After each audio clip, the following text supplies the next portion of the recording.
Bu, Ibu, kalau setiap umat Islam dalam mengkonsumsi produk-produk yang afiliasinya ke mereka memberi keuntungan 1.000 rupiah saja satu hari, 1.000 rupiah mau satu hari, lalu 100 juta orang Islam mengkonsumsi di Indonesia sehari, maka 100 juta kali 1.000 sama dengan 100 miliar per hari. Jadi susah mentong itu mau dikala Israel, karena 100 miliar per hari sumbangan tas sama mereka. Nah saya 3 minggu teriak-teriak minta donasi, nah baru 700 juta.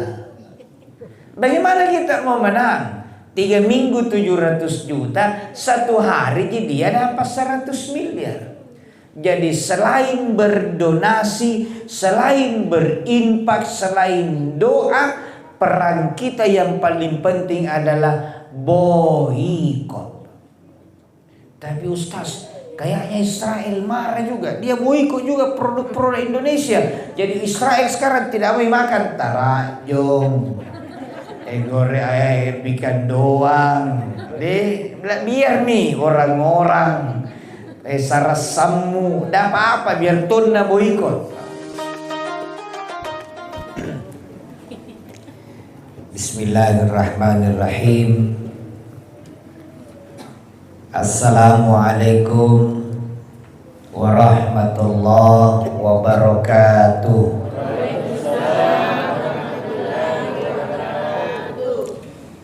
Alhamdulillah wa bihi nasta'inu ala umuri dunya waddin. Ashhadu an la ilaha illallah wa ashhadu anna Muhammadar Rasulullah. Allahumma salli ala sayyidina Muhammadin wa ashghilidh zalimina bidh-zalimin wa akhrijna min bainihim salimin wa ala alihi wa sahbihi ajma'in, amma ba'du. Yang kita sama-sama hormati Bapak Haji Himbar Ismail, anggota DPRD Provinsi pada masanya. Jadi beliau sudah pernah di DPR Provinsi atau kota? DPR Provinsi. Ya, kita doakan beliau senantiasa dalam limpahan rahmat Allah Subhanahu wa Ta'ala. Saya hormati Ketua Pengurus Masjid Jannatul Firdaus bersama seluruh pengurus. Saya hormati Ketua Majelis Taklim Jannatul Firdaus bersama seluruh anggota. Saya lihat ini seragamnya cantik, bajunya hitam, kudungnya merah. Cicil atau cash? Cash. Ya, alhamdulillah. Pokoknya Majelis Taklim itu makmur semua. Cash ya. Bapak-bapak, para tokoh agama, tokoh masyarakat.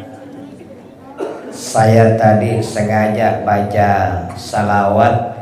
Saya kira ini salawat sering dibaca. Ada yang hafal tadi salawat?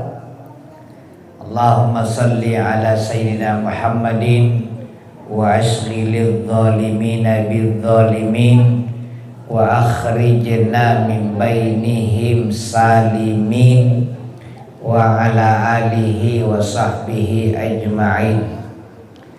Kalau saya lakukan ini kayaknya ditahu nih. Cuma kalau dibaca lurus tidak tahu bilang ini jepang yang biasa ku nyanyikan. Allahumma salli ala sayyidina Muhammad wa ashghilidh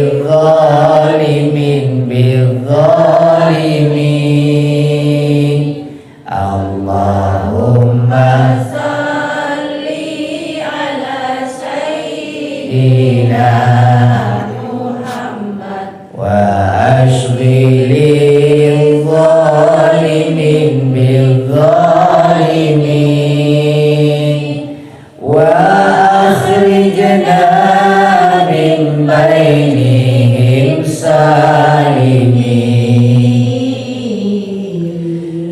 wa ala alihi wa sahbihi ajma'in. Itu dihafal dia. Ya, saya cuma ingatkan jangan baca salawatnya nanti kalau menyanyi. Jadi selain dinyanyikan, ini salawat dibaca. Kadang-kadang ini salawat lupa kalau tidak dalam acara, padahal salawat itu bagus setiap saat. Allahumma salli ala Sayyidina Muhammadin tibbil qulubi wa dawaiha wa afiyatil abdani wa shifaiha wa nuril absari wa diyaiha wa ala alihi wa sahbihi wa sallim. Ada yang hafal ini? Kalau kulagukan ini pasti hafal ke juga. Kalau dibaca lurus ke tidak.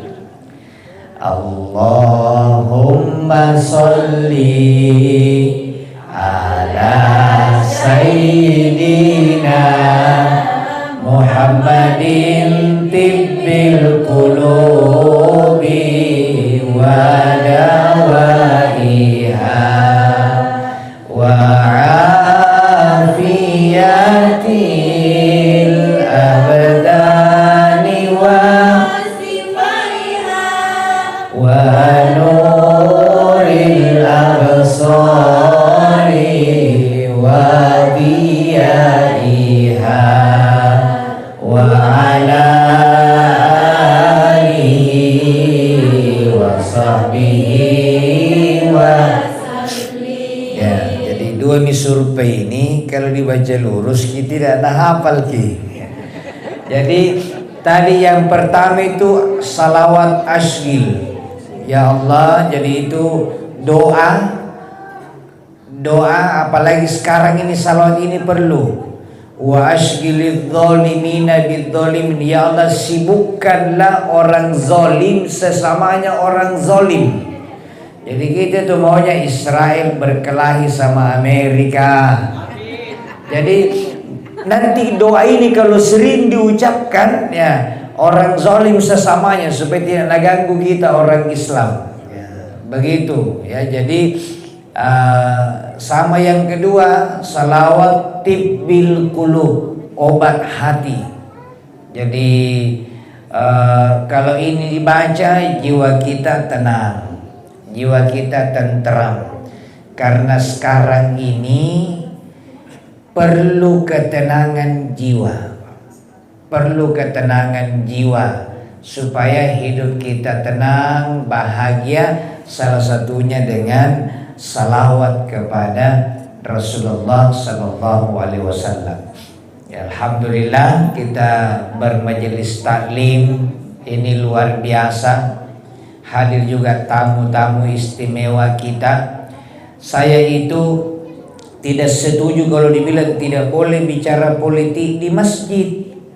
Justru di masjid ini perlu politik, cuma tidak boleh politik praktis yang rendah. Pokoknya jangan ku pilih itu tidak boleh. Tapi kalau memperkenalkan, setelah dikenal, ayo. Karena lebih bagus tos kan lebih bagus kan tos sengi caleg masuk di masjid daripada di bar. Jadi kalau ada caleg datang di masjid, wah, itu orang hebat, itu orang baik. Tidak semua caleg berani masuk di masjid. Jadi lebih bagus kita mengenal yang memang dekat dengan masjid. Jadi begitu, dan perlu disadarkan ini umat. Jangan lalu ada di antara kita yang berpikir kamana nih mempo sangkam male baji. Itu tidak boleh, Pak. Jadi orang Islam harus disadarkan bahwa politik itu sangat penting. Itu uang di Sulawesi Selatan tidak bisa turun keluar biar 1 rupiah kalau tidak ditandatangani oleh dua kantor. Kantornya namanya DPRD dan gubernur. Ini P2 tanda tangan, baru disahkan uang namanya APBD. Jadi tidak boleh kita tutup mata sambaran mau pilih. Karena kapan-kapan paluka amem, pona luka gigi 5 tahun, Pak. Jadi saya itu tidak setuju kalau bilang jangan bicara politik. Harus dikasih sadar umat. Pilih orang yang baik. Dan salah satu ciri orang yang baik yang berani masuk masjid. Apalagi nih bosku yang datang ini satu ini. Selamat datang Ibu Meti. Ya, bosku ini karena kalau saya mau pergi umrah sama beliau. Beliau owner dari Meida Wisata. Ya, selamat datang. Saya lanjut dulu. Baru Pak mulai nih pengajian. Nah, ini satu lagi nih, bosku Tong ini. Dr. Haji Abdul Wahid. Ya tadi ya, tapi tidak pakai Ismail. Kalau Wahid Ismail juga ya. Abdul Wahid Syahdan. Beliau ini sahabat saya, teman seperjuangan saya. Profesi saya dengan beliau sama-sama laki-laki panggilan. Ya, dipanggil ceramah, dipanggil baca doa. Jadi penceramah itu luar biasa. Makanya saya kalau ceramah ustadz, kalau kumpul itu dai-dai muda yang kami bina, saya bilang tidak boleh ada ustadz pergi khotbah tidak kasih masuk uang di kota amal. Wajib hukumnya khatib Jumat kasih masuk uang di celengan. Kalau jamaah yang lain itu sunnah. Paling tidak sunnah muakkad, tapi ustaz wajib, tidak boleh tidak. Dia bilang kenapa? Karena boleh jadi satu-satunya orang yang pergi sholat Jumat dikasih uang, kalau pulang dia tonji. Pak Haji Imbar Ismail pernah ada yang kasih uang kamu pergi sholat Jumat? Tidak ada. Pak Ketua tidak ada. Satu-satunya orang yang dikasih uang kalau pulang perlu pergi sholat Jumat ustaz kan. Dikasih tommy lagi uang, tidak kasih masuk tompen di celengan. Makanya tidak boleh ada khatib tidak kasih masuk. Dan tidak boleh itu khatib Jumat kasih masuk uang di celengan di pintu. Begitu datang kasih masuk, tidak boleh. Karena tujuannya ustaz itu adalah dakwah. Kalau tidak ada lihat kasih masuk di celengan, apa gunanya? Saya kan kejar pahala. Pahalanya ustaz jelas. Tapi karena ustaz penceramah harus berdakwah, tunggui banyak orang baru kasih masuk di kota amal. Kalau perlu tanya ke orang di samping, tapi bukan jual palsu ini Pak. Jangan takut riak kalau ustaz. Jangan takut riak. Karena ustaz memang disuruh syiar. Jangan takut riak. Masa ustaz mau riak? Nana tahu nih cara-caranya supaya tidak riak. Karena riak dan ikhlas tidak ada hubungannya dilihat dan tidak dilihat. Ikhlas dan riak tempatnya di hati. Nah biar disembunyi kalau riak ketahuan nih. Saya itu kalau menyumbang tidak pernah mau disebut, makanya itu tanpa nama itu saya kalau menyumbang sama nih.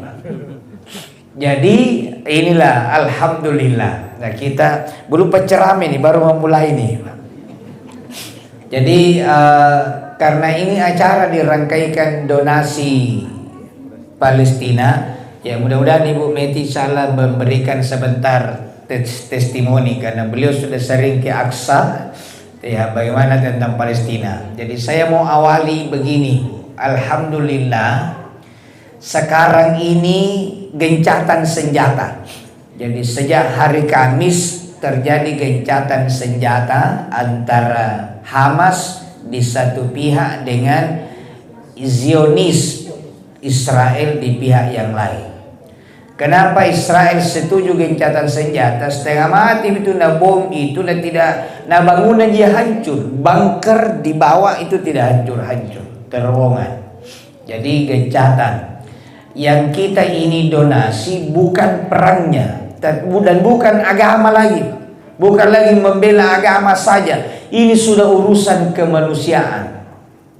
Alhamdulillah. Sampai tadi selesai salat Isya maghrib, dana yang dimasuk di Basnas Makassar sudah 796 juta dari 3 minggu mulai 1 November.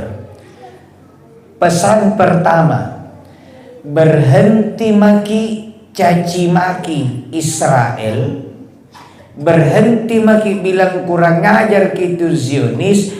Kalau minum kopi tak masih di Starbucks, kalau makan ayam tak masih di KFC, McD, Pizza Hut.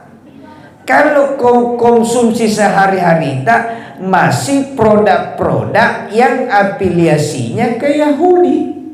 Saya baru berani ceramah begini setelah turun fatwa MUI. Jadi dulu itu makanan haram cuma 2. Pertama jenisnya, kedua sumbernya. Itu 2 makanan haram, jenisnya. Kalau jenisnya itu gampang dihindari karena ada mereknya. Anjing, babi, itu binatang yang bertaring, binatang yang menangkap mangsanya dengan mencengkram, binatang yang hidup di 2 alam, minuman-minuman yang memabukkan, ya, bir, whisky, Jennifer, Dragon, Blood.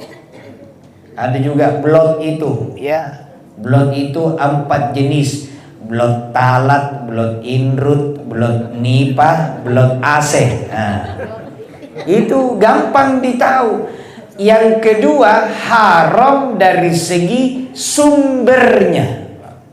Ini yang bahaya ini.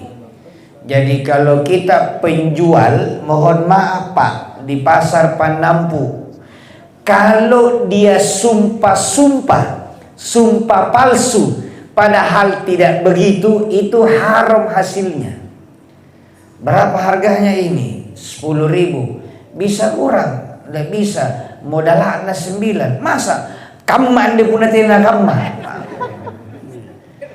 Kalau dia sudah sumpah palsu, maka hasilnya haram. Pembelinya juga. Jangan cuma penjual. Tak berapa ikan tak? 10.000. Ngapa nama mahal kamma? Tadi penjual ikan masuk 7,5 nih. Adakah penjual ikan masuk? Ada. Kamma anda pun natela. Padahal ini penjual ikan pertama yang masuk. Kalau dikasih murah seperti yang dia minta, haram juga. Karena dia beli dengan sumpah palsu. Jadi ini sumbernya. Nah sekarang ada berkembang karena fikih yang berkembang dengan fatwa MUI ini. Ada juga makanan minuman haram dari segi pemanfaatannya. Jadi kalau jenisnya halal, sumbernya halal, tapi untungnya nanti dia pakai untuk menghancurkan Islam, membela perjuangan Zionis, itu juga bisa haram. Jadi mulai sekarang berhenti Ki. Yang sudah ditahu, saya tidak berani menyebut banyak merek karena nanti salah sebut. Jadi yang ditahu nih. Jadi pelan-pelan kita mulai pindah. Tapi kalau ada yang sudah terlanjur beli di rumah, habisi karena biar kita buang ruginya Ki. Kalau baru mau, nah ada samanya, cari yang beda mereknya. Tapi kalau tidak ada samanya, tetap. Tapi kalau ada, karena jenisnya tidak haram, sumbernya juga tidak, nanti pemanfaatannya. Saya mau hitungan sederhana Pak, Ibu. kalau setiap umat Islam dalam mengkonsumsi produk-produk yang afiliasinya ke mereka memberi keuntungan 1.000 rupiah saja satu hari, 1.000 rupiah mau satu hari, lalu 100 juta orang Islam mengkonsumsi di Indonesia sehari, maka 100 juta kali 1.000 sama dengan 100 miliar per hari. Jadi susah mentong itu mau dikala Israel, karena 100 miliar per hari sumbangan tas sama mereka. Nah saya 3 minggu teriak-teriak minta donasi, nah baru 700 juta. Bagaimana kita mau menang? 3 minggu 700 juta, satu hari jadi dia dapat 100 miliar. Jadi selain berdonasi, selain berinfak, selain doa, peran kita yang paling penting adalah boikot. Tapi Ustaz, kayaknya Israel marah juga, dia boikot juga produk-produk Indonesia. Jadi Israel sekarang tidak mau makan tarajong, goreng ayam ikan doang. Biar nih orang-orang sarasamu, dah apa-apa biar tuna boikot. Jadi kita perang. Nah selain itu mulai makin pelan-pelan, ini kan banyak hikmahnya. Jadi tidak ada itu yang Allah turunkan sia-sia, tidak ada. Rabbana ma khalaqta hadza batila, ya Allah, tidak ada yang Engkau ciptakan dengan sia-sia. Jangan kira perang Israel ya Palestina ini sia-sia. Semua ada hikmahnya. Setelah kita berhasil memboikot yang produk-produk mereka, lalu kita bergeser yang kedua. Kalau mau belanja, belanjalah ke sesama orang muslim. Pelan-pelan. Jangan kira tidak ada supermarketnya orang Islam. Beliau ini ada supermarketnya orang Islam. Jadi mulai sekarang kalau mau belanja di Gadena Dentino, Dentene, Dentaning, Dentalele, Dentajamin, Dentakenang, Desunggu, Desona, Desangin, Desabi, Desambara, di Dembau, Dembanang, Dembaine. Jadi Ambo Ube, Ambo Saka, Ambo Dalle. Jadi mulai sekarang kita bangun. Tapi produknya sama, jadi memang sama, tapi keuntungannya tidak lari kemana-mana kalau kita sesama orang Islam sendiri. Ini yang kami di Basnas Pak kembangkan, cinta kepada sesama. Dan sekarang ini banyak rentenir, banyak kodong pedagang-pedagang termasuk di Panampu, banyak yang keuntungannya lebih banyak diberikan kepada Bank 64. Ada itu Bank 64, jam 6 pagi cair, jam 4 sore menagih nih. Bukan Bank 46, Bank 46 itu pemerintah punya. Ini rentenir. Jadi kita di Basnas bayarkan utangnya baru dikasih modal. Modal usaha di Basnas bukan uang. Karena pernah Pak Jimar kita kasih uang, tidak dapat beli barang. Makanya sekarang kalau ada dikasih modal kita bawa ke grosir, baru kita apa yang dia mau beli diambil semua sesuai dengan budget, kita bayar. Jadi tidak bisa lagi beli yang lain. Kan dikasih modal handphone na ganti. Nah, itu susahnya kita orang Bugis Makassar. Jadi ini perlu ini, dan ini dakwah sekarang harus begini, harus membangun ekonomi umat. Ya, jadi ada tuh waktunya fikih, tapi kekuatan ekonomi umat ini, saya itu prinsipnya pas sederhana. Kalau ada orang lahir dalam keadaan miskin, itu namanya takdir. Tapi kalau sampai mati miskin, itu kesalahan. Kalau kita lahir miskin, ya takdir. Siapa mau pilih? Saya tidak mau ya lahir sama orang miskin, tidak bisa. Itu takdir. Pemberian Allah. Tapi kalau sampai meninggal masih tetap miskin, ini kesalahan. Siapa yang salah? Pertama, mungkin pemerintah. Kedua, mungkin Basnas. Ketiga, yang bersangkutan karena kutui. Jadi kesalahan ini kesalahan bersama. Inilah kita bangun kekuatan. Dan di masjid itu muaranya. Makanya masjid kita buka UPZ, unit pengumpul zakat. Zakat mal terkumpul itu bisa jadi modal usaha. Karena Basnas kota itu regulator ji. Tidak butuh uangnya masuk ke situ. Laporan penyalurannya jelas, kita cuma laporan catatannya supaya jelas siapa yang dikasih. Jadi masjid itu harus berfungsi sebagai pusat kekuatan ekonomi umat. Jadi begitu. Masjid sudah harus berkembang sekarang. Masjid.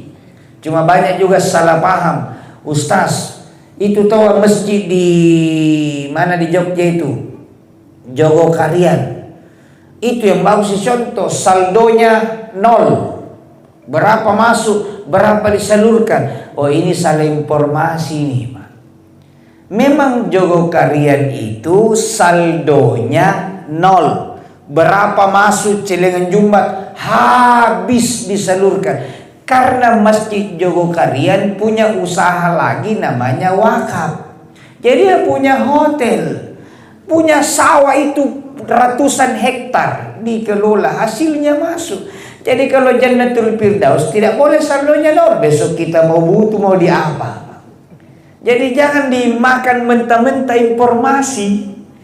Tetap tidak boleh 0, tapi tidak boleh banyak sekali saldo. Jadi nanti masjid-masjid itu sudah perlu berubah. Ada orang kaya punya hotel, orang Islam didekati, Pak, bisa ndak diwakafkan satu kamar untuk Jannatul Firdaus? Jadi dia punya kamar, hotel itu ada 100 kamar, wakafkan satu kamar. Jadi satu kamar itu Jannatul Firdaus punya. Semua sewanya dalam 1 bulan, 1 tahun Jannatul Firdaus punya. Itu namanya wakaf. Kita tidak miliki hotelnya, tapi ada kamar tak satu di situ. Jadi tidak merugikan juga, berpahala dan yakin kalau dia begitu pasti hotelnya semakin bagus. Bagus. Ada yang punya SPBU.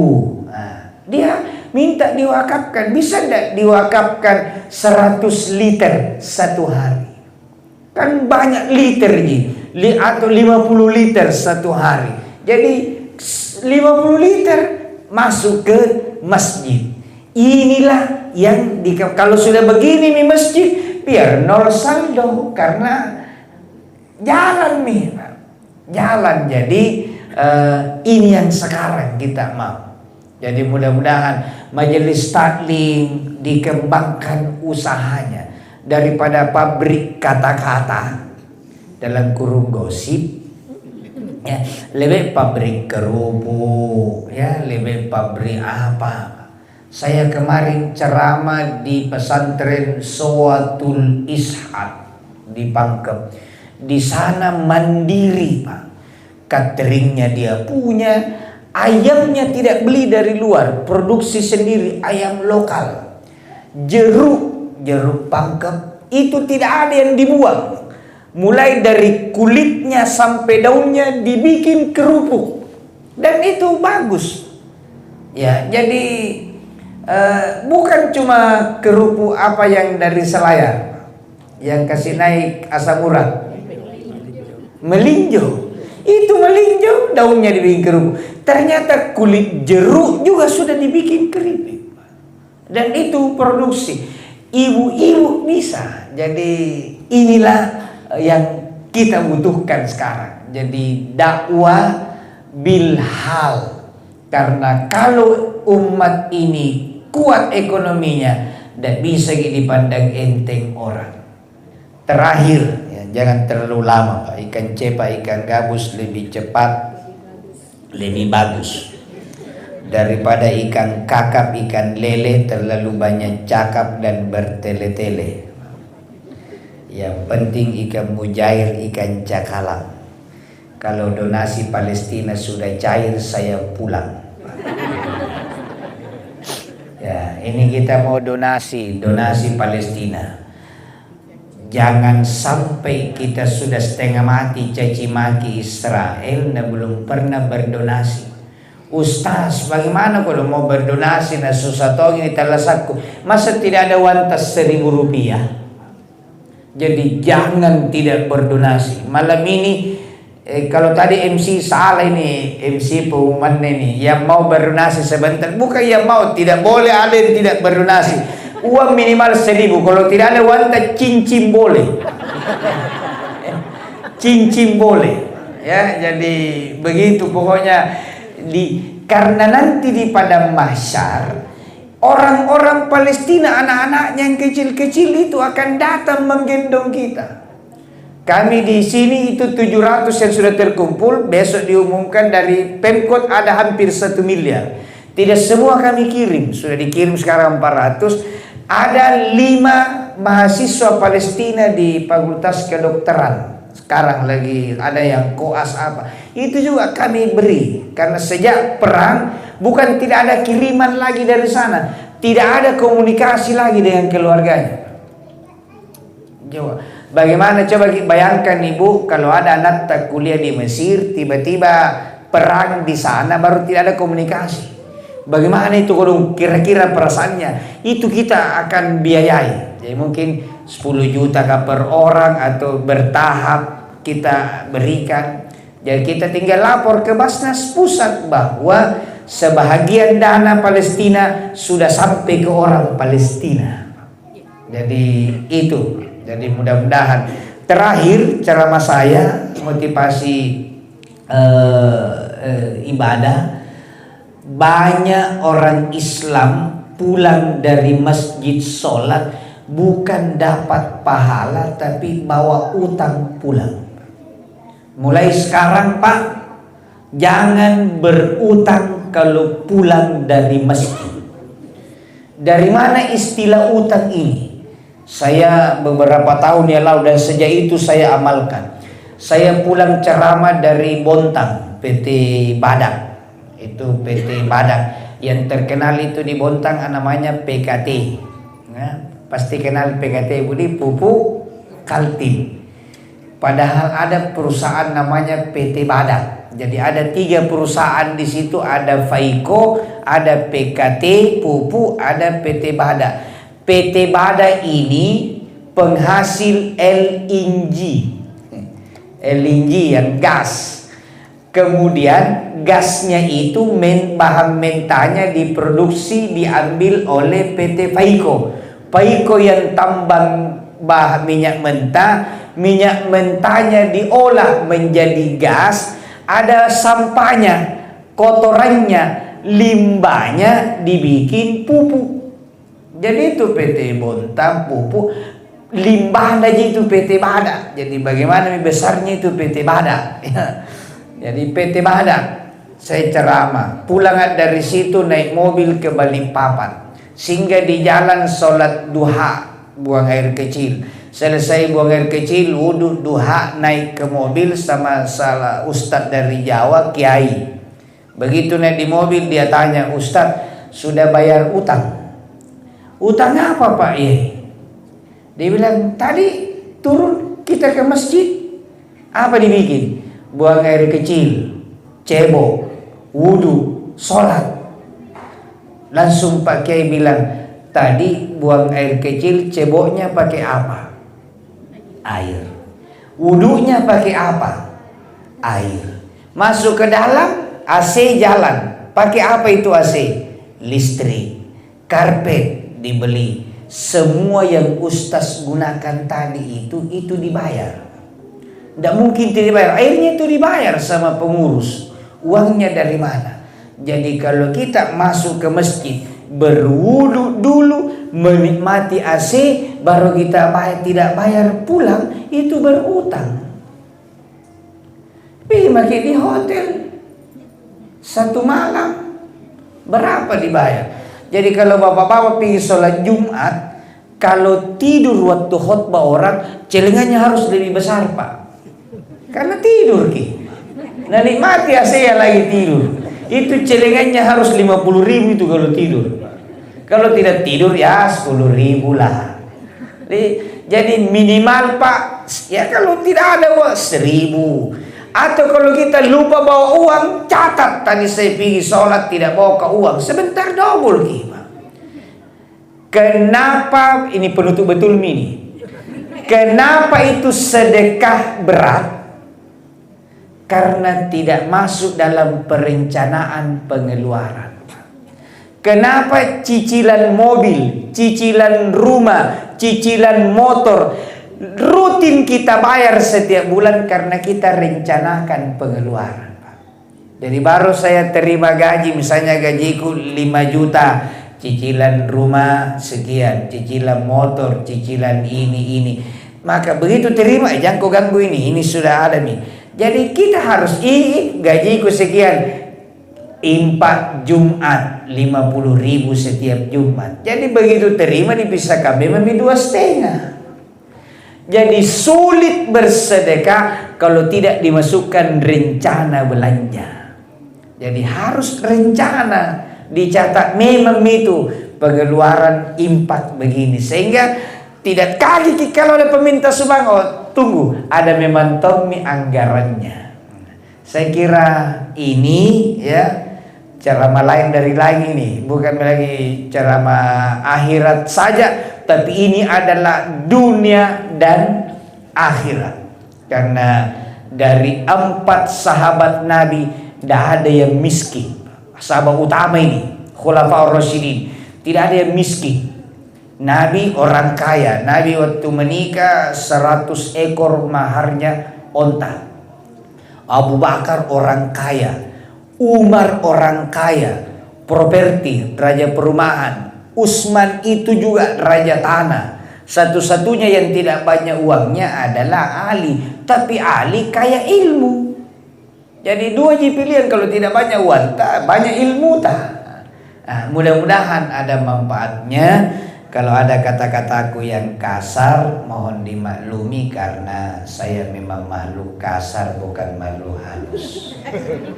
Selamat berdonasi, hadanallah, wallahul muwaffiq ila aqwamit thariq. Wassalamualaikum warahmatullahi wabarakatuh.